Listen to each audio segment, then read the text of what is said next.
Hello' বন্ধু বান্ধৱীসকল, কেনে আছে আপোনালোকে? আজি ভাবিলোঁ আপোনালোকৰ বাবে মোৰ অতিকৈ প্ৰিয় এটি চাটনি ৰেচিপি লৈ আহোঁ। সেয়ে ৰাতিপুৱা উঠিয়েই মই আমাৰ ঘৰতে হোৱা কেইটামান পদিনাৰ পাত ছিঙি আছোঁ। পদিনাৰ চাটনি খাবলৈ খুবেই টেষ্টি হয়, লগতে হেল্ডিও। ই গৰমৰ দিনত আমাৰ দেহত সতেজতা আনি দিয়ে। সেয়ে ভাবিলোঁ এই চাটনি ৰেচিপিটোৱে আপোনালোকক আজি দেখুৱাওঁ। এয়া পাত মই কেইটামান ছিঙি লৈছোঁ। পদিনাৰ পাতকেইটা ভালকৈ ধুব লাগিব। ঘৰলৈ আনি পাতবোৰ মই 2-3 বাৰ ভালকৈ ধুলোঁ, যিহেতু পাতবোৰত মাটি লাগি আছিলে। এয়া মই ৰেডি কৰি লৈছোঁ। আপোনালোকে দেখাই পাইছে প্লেটখনত মই কেইটামান বাদাম, পদিনা, জলকীয়া, তেতেলী, নহৰু কেইটামান, অকণমান পিঁয়াজ, বেছি পিঁয়াজ নালাগে, অকণমান হ'লে হ'ল, নিমখ আৰু গুড় লৈছোঁ।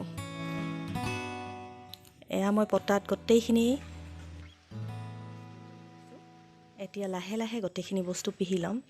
আপোনালোকে মিক্সাৰ গ্ৰাইণ্ডাৰতো পিহি ল'ব পাৰে, কিন্তু মই পটাত পিহি বেছি ভাল পাওঁ, কিয়নো পটাত টেষ্টটো বেছি ভাল হয়।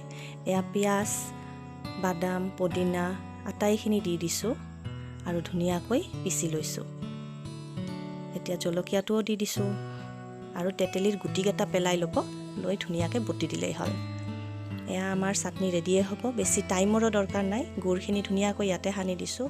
আপোনালোকে গুড় নিদিবও পাৰে, কিন্তু যিহেতু মই অকণমান জ্বলা মিঠা হ'লে ভাল পাওঁ, সেই গুড়ো দিওঁ। এয়া মই নিমখ দিছোঁ। সাধাৰণতে চাটনিত মই ৰক চল্ট ইউজ কৰোঁ, কিয়নো ই বেছি ক্ষতিকাৰক নহয়। এয়া চাটনি মোৰ ৰেডি হৈ গ'ল। আপোনালোকে ৰুটি নাইবা গৰম গৰম ভাতৰ লগত এই চাটনি খাই চাব পাৰে।